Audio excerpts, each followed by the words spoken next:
جی آپ بسمillahirrahmanirrahim۔ سب سے پہلے تو میں انتہائی مشکور ہوں ارشاد بھائی کا، جنہوں نے آپ کو انٹروڈیوس کروایا ہمیں، اور مظفرگڑھ میں ان کی خدمات کا بڑے ستائش ہے۔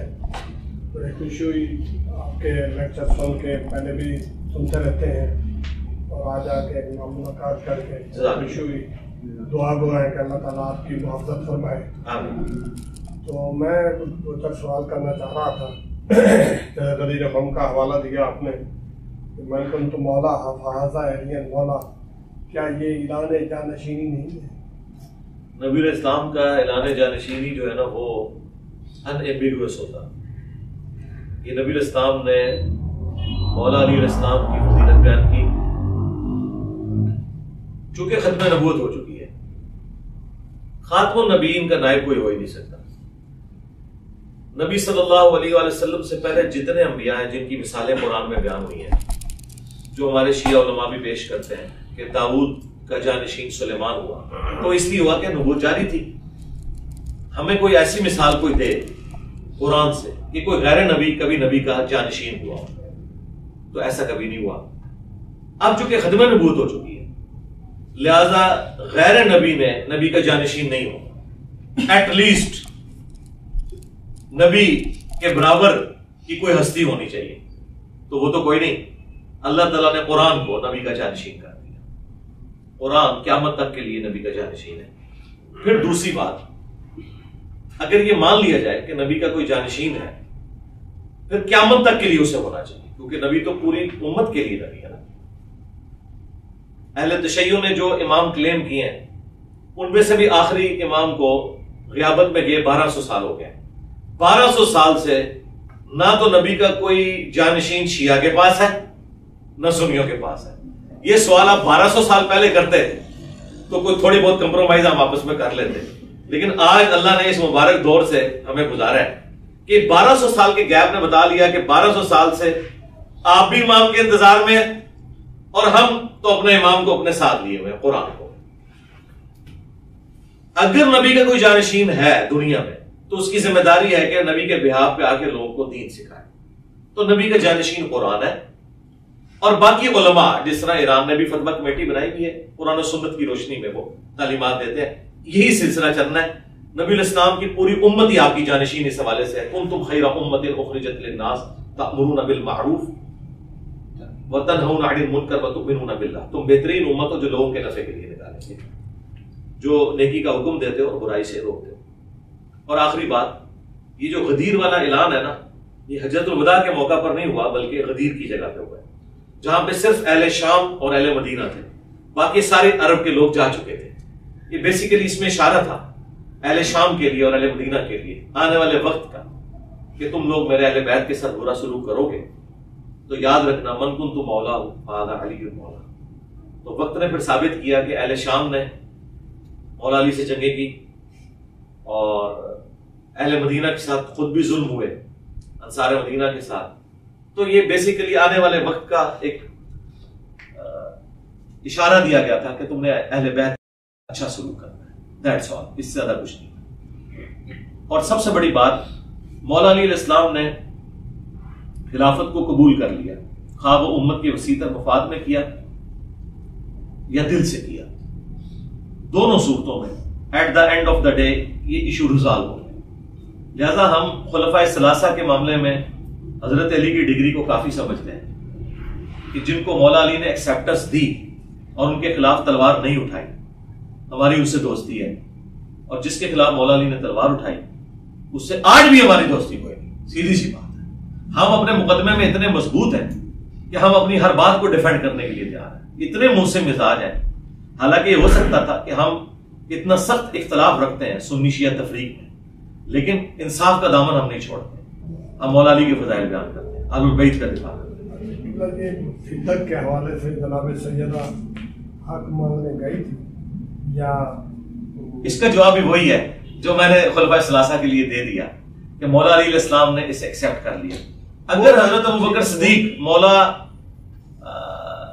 علی رضی اللہ تعالیٰ عنہ کا ریگارڈ کرتے ہوئے سیدہ فاطمہ کو فدق دے دیتے، یہ فدق لفظ زبر کے ساتھ ہوتا ہے، تو بھی ٹھیک تھا، اور جو نہیں دیا انہوں نے اس طرف اجتہاد کیا، وہ بھی اپنی جگہ درست ہے. ہمارے نزدیک یہ تولیت کا مسئلہ تھا، یہ وراثت کا مسئلہ نہیں تھا، بلکہ اس کی دیکھ بھال کا مسئلہ تھا. اس کا مال، اس کی انکم سب کی سب اہل البیت کو ہی جایا کرتی تھی. حضرت ابوبکر اپنے پاس نہیں رکھتے تھے. تولیت کا ایشو تھا اور مولا علی نے اسے ایکسیپٹ کر لیا. بخاری میں نے پڑھا ہے کہ وہ حضرت ابوبکر کا فرمان نشان ہے اس میں کہ مجھ سے یہ غلطی ہوئی اور جناب سیدہ مجھ سے ناراض کیجیے، میں نے بہت نہیں، وہ بخاری میں نہیں لکھا ہوا، وہ علماء نے شرح کے اندر لکھا ہوا ہے. لیکن میں آپ کو بتا رہا ہوں مولا علی کی ڈگری کافی ہے. باقی جو ہمارے آپ دیکھیں، میں مولا علی سے بڑھ کے ان کا شیعہ نہیں ہو سکتا، سیدھی سی بات. اگر مولا علی ایک جگہ نہیں کھڑے، دیکھیں بنو امیہ سے ہماری کوئی دوستی نہیں ہو رہی، کیونکہ مولا علی کی دوستی نہیں ہے. قنوت نازلہ پڑی ہے، کہا ہے کہ قیامت والے دن معاویہ اور میرا فیصلہ اللہ کی بارگاہ میں ہوگا. تو بھائی ہم بھی معاف کرنے کے لیے کوئی تیار نہیں ہو رہے. پوری دنیا کی گالیاں کھا لی ہیں، ہم کہہ رہے نہیں. جہاں ہم خلفائے ثلاثہ کا دفاع کرتے ہیں مولا علی کے کہنے پہ، وہاں پہ مولا علی کی جس سے دشمنی ہے اس کے ساتھ ہم کوئی دوستی کرنے کے لیے تیار نہیں. جو مرضی کر لو تم. مجھے آپ کی ویڈیو بہت اچھی لگتی ہے، لگی سب سے، جہاں آپ کہہ رہے ہیں کہ پہلے صحابی کے مخالف مرتد اور دوسرے کے فلاں، تیسرے کے فلاں اور چوتھے کے راضی اللہ تعالیٰ. یہ کیا انصاف ہے؟ اس میں آپ نے ماشاءاللہ بیان کیا. یہ ایک ممبروں سے ہمیں بتاتے ہیں اور ہماری کتابوں میں بھی آتا ہے کہ جناب سیدہ کے دروازے کو آگ لگائی اور یہ ہوا اور جناب محسن شہید ہوئے. یہ ٹھیک ہے؟ نہیں، ہم تو اسے صحیح نہیں سمجھتے. ہم ان شیعہ علماء کے ساتھ ہیں جو ان روایتوں کو کمزور سمجھتے ہیں.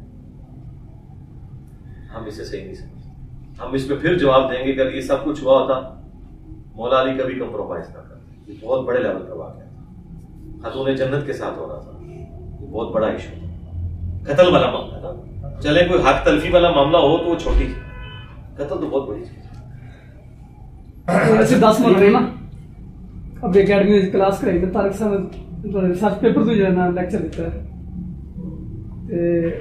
تے کچھ ساتھی جو ہے نا مسئلے کو محسوس کر گئے کہ حدیث نہ بیان کرو. نہیں بس انہوں نے کہا تو یہ تمہیں کہڑی ضرورت سی کہ جہاں نام ہے پھر کیا کریے، بھابیاں نوں گالاں کڑیے. نہیں بھابی تے اسی وہ کہندا ہے نا معصوم پیر کے جی تو طواف کعبہ دی دعاواں نہ آمن تے بھابیاں نوں گالاں کڈ. انہوں نے پھر وہی گل کرنی سی، پھر وہدے طریقے تے عمل کریے. نہیں طارق صاحب کہہ رہے ہیں نا جن باتاں مقصد محدثین لے کے آئے بس پھر اسی وہ یار محدثین کو چھوڑ دیں نا، محدثین تو ریکارڈ کیپر ہے. آپ اس کو محدثین سے اوپر جا کے دیکھیں، یہ آپ کے نبی کے فرامین ہے.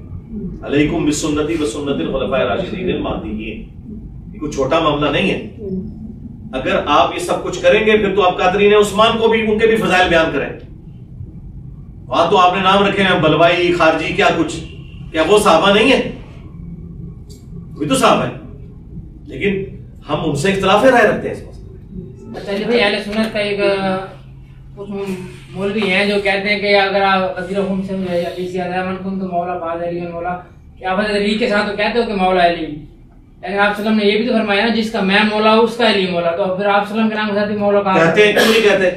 میں نے آج لیکچر کا سٹارٹ جب لیا ہے، امام اعظم سیدنا و مولانا محمد رسول اللہ، اللہم صلی علی سیدنا و مولانا محمد. کیوں نہیں کہتے؟ کون کہتے نہیں کہتے؟ جیسے مولا علی ہر وقت مولا علی کے ساتھ بالکل اٹیچ کر دیا نا وہ والا. تو ابو بکر کے ساتھ صدیق کیوں اٹیچ کر دیا؟ میں سنیوں نے کیڑا وڑا پکا ہے. عمر فاروق کیوں اٹیچ کر دیا؟ بلکہ فاروق اعظم کہتے ہیں. فاروق اعظم تو لفظ ہی غلط ہے. ادھر دوسری طرف وہابی کہتے ہیں امام اعظم نہیں کہنا، امام اعظم محمد رسول اللہ ہے. تو سرکار فاروق اعظم بھی محمد رسول اللہ ہے، صدیق اکبر بھی محمد رسول اللہ ہے. حضرت ابوبکر صدیق اکبر نہیں ہے. پھر وہی والی انالوجی رکھے نا، ٹھیک ہے. تو ہمارا مقدمہ اللہ کے فضل سے 2+2=4 ہے. ہم ہر جگہ جو ہے نا عدل کے اوپر قائم ہے. اچھا قبلہ یہ بتائیں، پاک پیغمبر کی رحلت ہے 11 ہجری میں اور واقعہ کربلا ہوا ہے 61 ہجری میں، درمیان میں 50 سال کا وقفہ ہے. اگر میرے مولا حسین اسلام کی سربلندی لے گئے تھے اور جیسے مولا کا بات یہ ہے کہ میں اصلاح امت کے لیے جا رہا ہوں، اگر یہی بات تھی تو پھر کربلا میں تو 72 شہید ہوئے ہیں. باقی صحابہ یا ان کی اولاد باقی مسلمان کہاں تھے؟